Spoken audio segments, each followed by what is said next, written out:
So dito tap lang po natin tong reward. So more ways to earn points. So marami po silang mga ways kung paano tayo kikita ng mga iba't ibang points para i-convert natin sa load. Hello kaibigan. Ayan. So welcome back to my channel ng Welcome Back Kaibigan.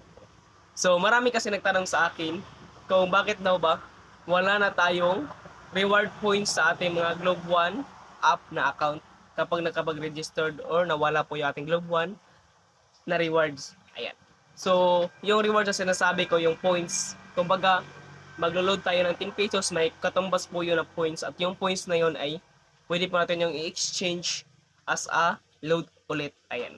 Or kapag bili tayo, or pwede natin i-send yung load or points na yan sa ating pera or sa Gcash natin. So, napaka-importante itong points na to dahil ito kumbaga yung bonus ng ating mga paglo-load araw-araw sa ating mga SIM card.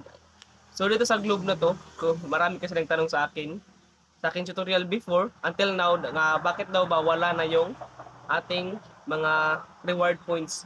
So isa sa mga dahilan kung bakit nasasabi kong wala na yung reward points na yun dahil nakapag-register na ulit tayo.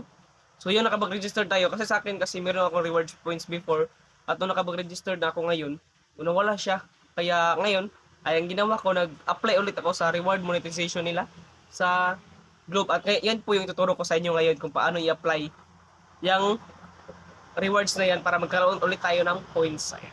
So napakadali lang talaga yan kaibigan at napaka-basic lang. Kaya ituturo ko sa inyo ngayon step by step. So hindi ko na papatagalin dahil baka mainip naman kayo. So ito na. Tuturo ko na sa inyo kaibigan kung paano yan gawin. So napaka-basic lang.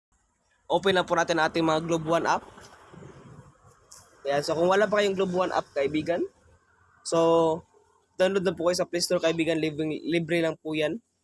At dito po, kung hindi nyo rin po alam kung paano ba create ng Globe One or register ng ating mga SIM card gamit yung Globe One, meron po akong isang video dyan sa baba kaibigan. So puntahan nyo lang po doon kaibigan kung paano yan gawin. So meron po akong mga link dyan. So dito kaibigan, tap lang po natin tong maybe later. Ayan, so dito kaibigan, para po reward tayo dito sa Globe. Ayan. So dito, meron po ako, as you can see, meron po akong 5 pesos balance here sa aking Globe. At ito po siya nakalagay na registered na po ako. So dito, scroll down lang po natin. So dapat po registered po tayo para makapag-reward po tayo sa Globe. Yan po yung mga basic requirements po niya. So dito, tap lang po natin tong reward. Ayan, so dito nakalagay na join now. So dito nakalagay po yung mga benefits po natin dito pag mag-apply tayo sa Globe One. Ito po yung free membership for all. So free lang po itong mag-apply dito or mag-join. So more ways to earn points. So marami po silang mga ways kung paano tayo kikita ng mga iba't ibang points para i-convert natin sa load. So dito po, bigger and better reward catalog. Ayan. So maraming mga reward dito na mas maganda. Then access the freebies and surprise. So hindi lang pala mga biggest reward kundi meron din sila mga surprise and freebies na makukuha kapag mag-join tayo dito. So tap lang po natin tong join now. Ayan, tap lang po natin join now.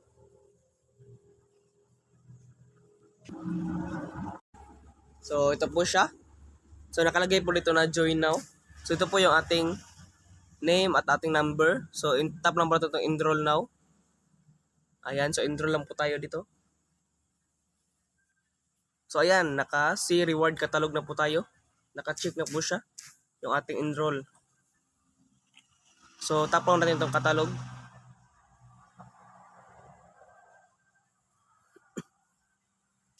Ayan, so nakalagay po dito na claim your first reward. So ito po yung mga first reward. So pag meron po tayong surf o nakapag-register po tayo ng 100 MB data valid for 1 day. So meron po tayong 2 pesos.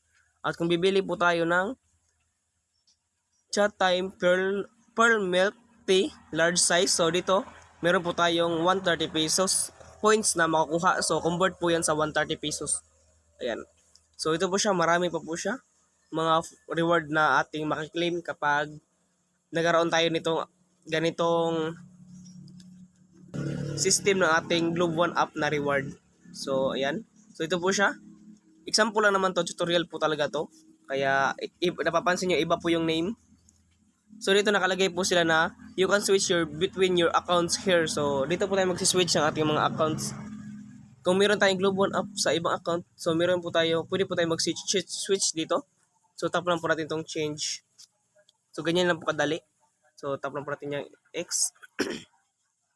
Dito po, ito po siya. So as you can see, for now on, wala pa po talaga akong 0 points. So 0 points po, wala pa po akong points dito. Pero nakita niyo naman po dito, kanina meron po akong 5 points. Kaso nga lang, ngayon lang ako nakapag-register o nakapag-join dito sa kanilang reward feature. Kaya, as you can see, nakita niyo pa lang na wala pa po akong reward. So, kapag maglo-load ako ng almost 10 pesos, 20 pesos, 2 pesos, meron po yung equivalent na points. So, ayan. So, ganito po, meron na po akong mga points. At ito po yung mga sinasabi nilang big offer nila. Ito po yung bibili tayo ng mga libre. Ayan, katulad nito. So, ayan, ganyan po kadali kaibigan. So, thank you po talaga sa panonood kaibigan. And God bless. Maraming salamat. So, this is the end of our video kaibigan. Ayan. So, ganun lang po kadali mag-apply sa ating mga Globe One app na account sa ating reward option para makakaroon po tayo ng points po sa ating mga Globe. Ayan. So, ngayon alam mo na to kaibigan ay paki-like naman at subscribe ng ating channel para malaman ko rin kung sino po yung mga tulungan ko dito sa video na to. Ayan. So, thank you po sa panonood kaibigan. At maraming salamat kaibigan. So, see you soon to my next video. And shout out po sa inyo kaibigan. Shout out po. So, ito na po kaibigan. So, God bless po kaibigan.